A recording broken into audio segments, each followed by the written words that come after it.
1 millier de doses du vaccin Pfizer sont déchargées de cet avion. Une arme très attendue par les autorités sanitaires pour lutter contre l'épidémie de Covid-19.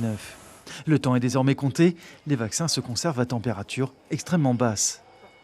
Nous vérifions bien sûr qu'il n'y a aucun retard pris par aucun des services, notamment les services des douanes, pour que rapidement nous puissions mettre à disposition les vaccins au sein des structures qui sont censées les accueillir. La précieuse cargaison est immédiatement prise en charge.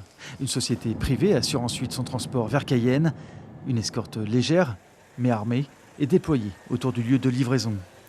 La chaîne logistique sera prête dans quelques jours pour réceptionner des cargaisons similaires chaque semaine.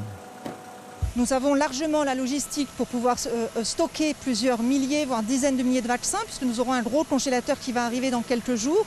Il nous faut surtout des volontaires à la vaccination. C'est vraiment les personnes maintenant qui vont devoir se signaler comme volontaires. Car le problème est bien là, la campagne de vaccination débute dès demain avec les EHPAD. L'établissement Saint-Paul à Cayenne achève d'ailleurs ces derniers préparatifs, mais les volontaires se font rares. À peine un quart du personnel soignant et des résidents ont donné leur accord pour recevoir une première injection. La plupart sont indécis sur leur vaccination. Pour l'instant, on va faire une première période, on va dire cette semaine, une dizaine de résidents qui souhaitent se faire vacciner. Et sur le personnel, on est également à une dizaine de personnes. Après les établissements pour personnes âgées dépendantes, les hôpitaux ouvriront leur centre de vaccination d'ici à la fin de la semaine afin d'y recevoir, dans un premier temps, les professionnels de santé.